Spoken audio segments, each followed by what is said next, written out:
the name of the current head of the LTO, Mr. President? Assistant Secretary Marcos Lacanilao, Your Honor, is the new head of the LTO. May we know, Mr. President, if the current LTO head has been trained in the transportation sector to merit replacement of Attorney Vigor Mendoza, the last one that I knew to be the head of the LTO.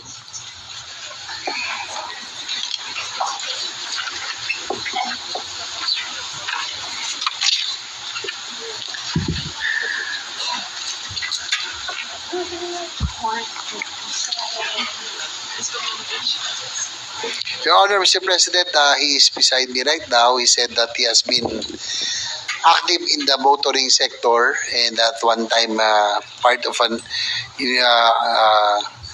in one of the investigation in one of the issues in the LTO in sometime 2008-2009. May we know, Mr. President, how active or to what extent he is so active in the motoring sector? Your Honor, Mr. President, according to the LTO head, he was active in the motorsports before, car racing and motorcycle racing, Your Honor, Mr. President. Mr. President, pagka ikaw ba ay nasa car racing or anumang klaseng racing yan o horse racing halimbawa, does that qualify you automatically as head of the LTO? Alam po ninyo, Mr. President,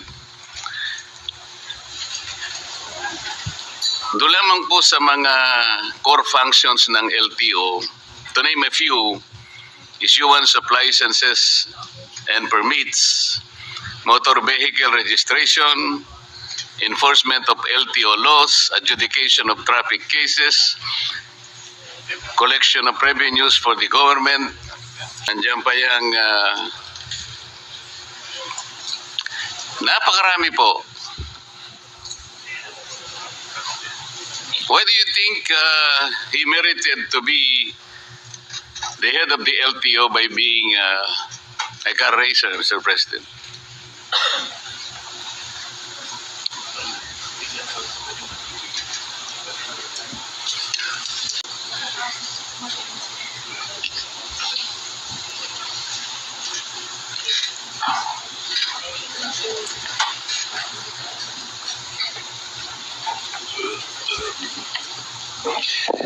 Your Honor, Mr. President, the LTO head said that he was formerly an ASEC of the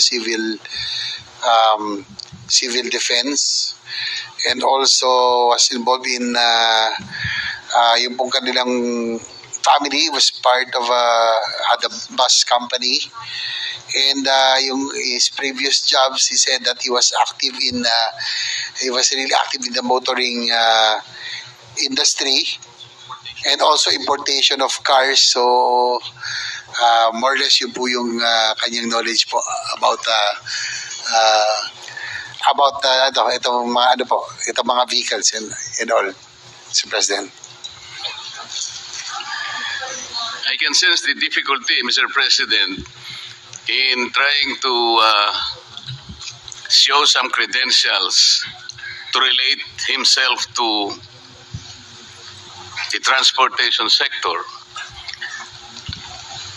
O dahil ba you own a bus company, for example, o nasama ka sa mga car enthusiast, o nakapanood ka ng pelikula about the vehicles.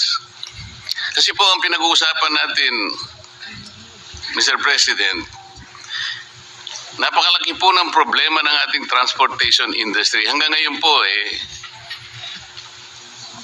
without belittling the efforts of the previous occupants of that office, Mr. President, hanggang ngayon po talaga, pagka po pinag-usapan ng EDSA lang po. Sasakit na po lahat ang ulo natin eh. Pagkatapos, ngayon po, meron na namang mag-ahead. Hindi ko nga po alam kung bakit tinanggal yung dati. Bakit po ba tinanggal yung dati, Mr. President?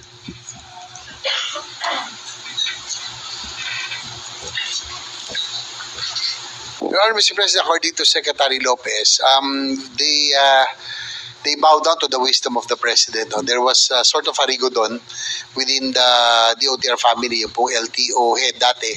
Si Atty. Flor Mendoza is now with the LTF Army.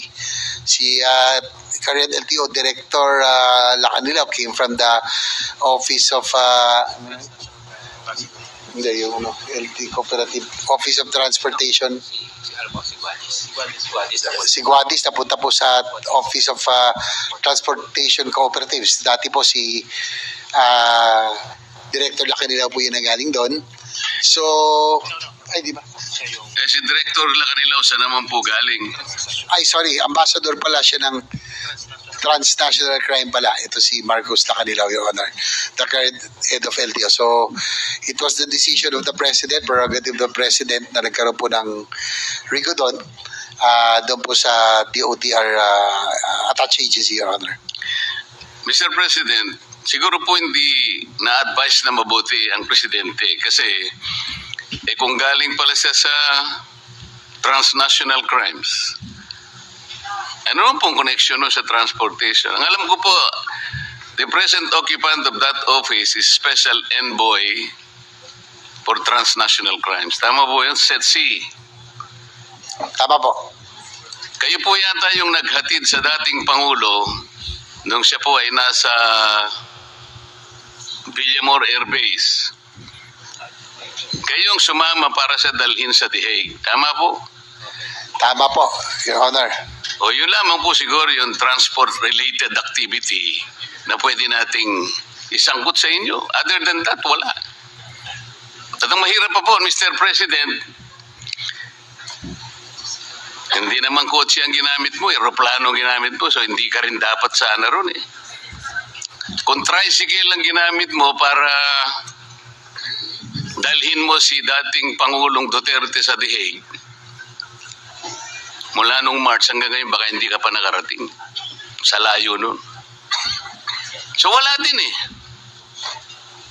Mr. President, ako po nangangamba lang sapagkat napakalaki ng problema ng transport sector natin. Licensing na licensing lang. Yung pag-i-issue lang ng plate ng mga sasakyan. Registration. Enforcement ng ating LTO laws. Paano nyo po i-undertake ang napakarami pong sagutin na ito? Wala naman po kayong training. Ano po ba yung academic discipline ng ating bagong ASEC ng LTO, Mr. President?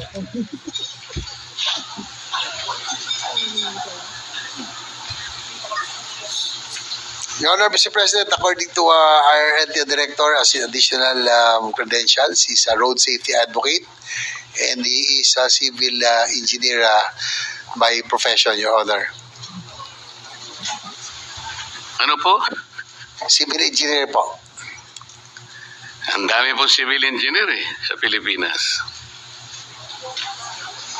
Nang dahil po ba safety engineer kayo, ang gusto ko po sanang malaman, ano po ba yung mga naging katangian ninyo, ang training ninyo, ang mga credentials ninyo dahil hindi po biro-biro ang opisinang pinasok ninyo? Nang dahil lamang po sa rigodon, gano'n lamang po. I don't think the President was advised very well. Marami naman po siyang pwedeng ilagay bakit po kayo nagaling sa SETC? Kaya ang nilagay. O sige, dahil nirigodon sana kayo, baka kayo na po siguro ang naging executive director ng PCTC. Kasi, kung hindi ako nagkakamali, yun ang Philippine Center for Transnational Crimes. Parang magkalapit. Pero para dali po kayo sa LTO, masyadong malayo po yun Is my observation valid, Mr. President? Your Honor, Mr. President, according to Secretary Lopez, we just deferred to the wisdom of the appointing authority, Your Honor. So, hindi rin naman daw nila, they were also caught by surprise daw nung nagkaroon po ng rigo doon. So, they just have to follow orders, Your Honor, Mr. President. I will not question the wisdom of the appointing authority, Mr. President. I never will. Only the President can appoint anybody, nobody else. Ang problema lang, baka hindi siya in-advise ang mabuti. Kasi kung halimbawa, dadaan yan sa commission on appointments, siguradong hindi siya papasa, Mr. President. Because meritocracy, I think, is fundamental. That is the only way wherein the checks and balances of the legislature will come in. Without questioning the appointing authority, but we can assess the competence, the merit and fitness of the appointee. Now we're talking about the budget, Mr. President. We're going to entrust to the head of the LTO the budget that they require to execute the programs for 2026. The concern is, kung wala naman po kayong training sa gagawin ninyo, baka po, may papangako po ba ninyo ng budget na ibibigay sa inyo ay talagang magagastos do sa kanyang dapat nakapuntahan, considering na hindi naman po kayo talaga nakaakma do sa posisyon na dapat sana ay naibigay do sa talagang karapat-dapat, Mr. President. Well, Your Honor, Mr. President, according to Secretary Lopez, since the LTO will be directly under the OSEC, they will really monitor and make sure that they will function and the reforms that need to be instituted will be done. So, yan po ang commitment ng Secretary Lopez natin. In fact, meron nga akong ditong side eh. Meron din pong appointee ron na hindi ako pabor no, na political appointee. Na we should appoint people who have the technical skills and know-how and knowledge para hindi masayang, not political appointees. I'm talking about the PNR chairman who was recently appointed. Sayang po ang ating pong PNR, yan po ang advocacy natin, railway system. Nag-appoint po ng isang dati naming konsihal na who had a lackluster record kahit bilang konsihal, kaya nga minsan nasasayang, minsan nakakapagtaka rin. Ako rin, Mr. Chair, nagtataka rin ako minsan. Nangihinayang po ako sa posisyon, we should be appointing people who have that capability and knowledge in position para hindi ko nasasayang. Salamat po sa sagot. Ako naniniwala talaga ako na yung meritocracy, yung merit po talaga, importante rin yun. Halimbawa po ako, na-appoint ako na secretary ng DOH. Hindi ko po tatanggapin dahil hindi naman ako doktor Kung magicero po siguro, tatanggapin ko. Magic lang naman yun Ang ibig ko po sabihin, Mr. President, nang dahil ba kayo po ay inihatid nyo ang Pangulong Duterte sa The Hague? Ito po bang kabayaran, Mr. President? Ito po ba'y premyo? Kasi kailangan nating ma-disabuse po ang pagdududa ng mga kababayan natin. Hindi naman po kayo ang dapat na maghatid sa kanya ron Tama po, Mr. President.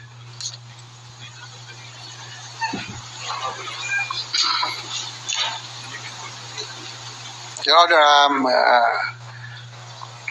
sabi po niya, Asik Lacanilaw, siya nga po, he confirms that he was one of those on the plane with the former president. Opo, wala namang pagdududa doon and there's no debate in that. Ang tinatanong po, kayo po bang authorized na dapat sumama na maghatid sa hindi tamang pagkakahatid sa dating Pangulo? Under what authority did you accompany the former president to The Hague, Netherlands? According to Asik kanina lao, being with the OSCE, they are on top of the Interpol po. Kaya po sila po Kasama kaya What po do siya you po mean kasama. they are on top of the Interpol, Mr. President? Does he mean, Mr. President, he is the local counterpart of the Interpol in the Philippines?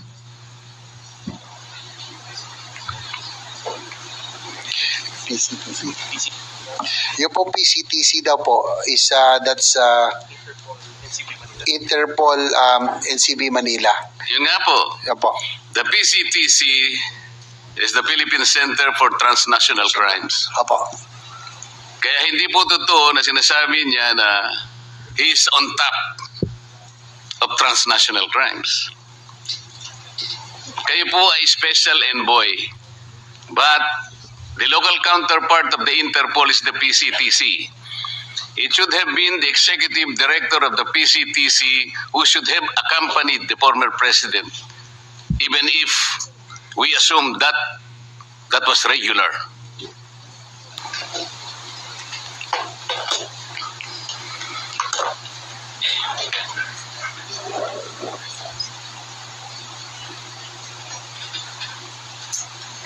According to Lacanilaw, that meron po daw siyang dokumento that he was well documented for him to be able to accompany the former president to The Hague, being the head of OSCE. PCTC is the operational arm. So, Tapos yung PCTC po is the operational arm under OSCE, Your Honor, Mr. President. So yun po yung kanyang personality or credentials for being the former president. Can you give us a copy of that document, Mr. President? According to Lacanilaw, it's with the Office of the President, Your Honor. Ano po? Nasa OP daw, sa Office of the President. Or the Office of the Executive Secretary. Can you get about the copy? He will try to request for a copy, Your Honor. What does the document say, Mr. President? According to Lacanilaw, he doesn't know exactly the contents of the document, but he was just informed that there was a document that designated or allowed him to accompany the former president, Your Honor, the OSCE. Why do you think, Mr. President, I should believe that statement? He referred to a document which content he doesn't know. Ang alam niya lang niya, pinasasama sa kanya, Pangulong Duterte.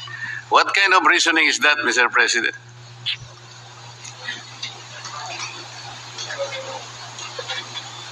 Sabihin niyo rin totoo para matapos na ako kasi sandali lang naman sana ako eh. Kung hindi lang paligoy-ligoy kayo, tapos na ako eh.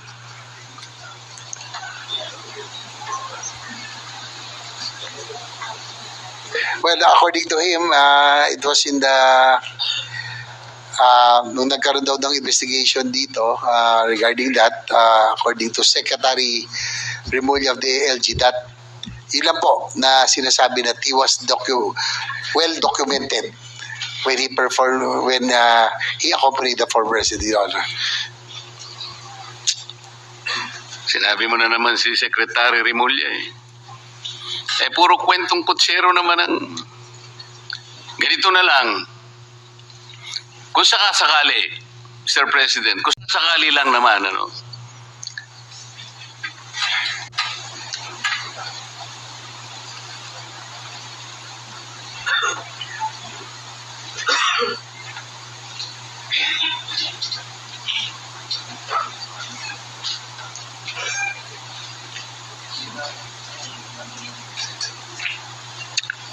ito po kasi, tama naman yung aking suspecha, Mr. President.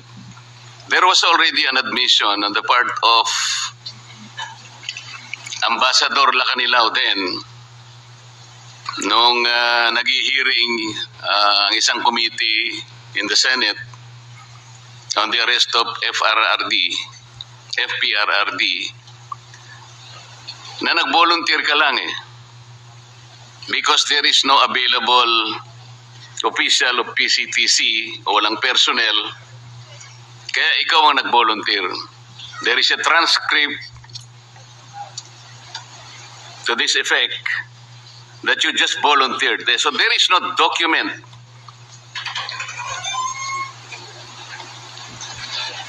So, which is very, very clear, Mr. President, that he himself volunteered due to the unavailability of personnel from PCTC. So he arrogated upon himself something that was not lawfully delegated to him. Sa mga kapatid, talagang parang bayad lang. Parang papremyo lang sa kanya ito. Kaya pala hindi niya maipaliwanag kung bakit siya. Alam mo, Mr. President, ganito po yan eh. Lahat po ng notice ng isang korte, lahat ng sabina o anumang klase ang ipatupad ng korte, yung sheriff po ang nagdadala. Kumbaga, yung PCTC dapat ang nagdala sa Pangulong Duterte. Pero kayo po nag-volunteer. Tama po. Ito Yes, po Your ang Honor, transcript. Yes, Your Honor, Mr. President, inaamin po ni Asik Lilaw na siya po ay nag-volunteer. Oh, nag-volunteer. So wala na yung dokumento ha. Wala na yung dokumento eh. Hindi mo nga maipaliwanag kung ano yung content ng document. Eh. Kwento lang yun. Kwentong kutsero lang. Yes? Well, sabi po kasi niya, yun daw yung nabanggit nung sa Senate hearing na he was documented. You were documented as what? Kanina dokumento yung sinasabi mo ngayon. Ikaw na ang dokumento. Ano ba yun? Nung siya po ay nag-voluntaryo, kinakailangan daw mabigyan ng dokumento bago po, para po siya po ay makaalis. At So, mapakasama. okay.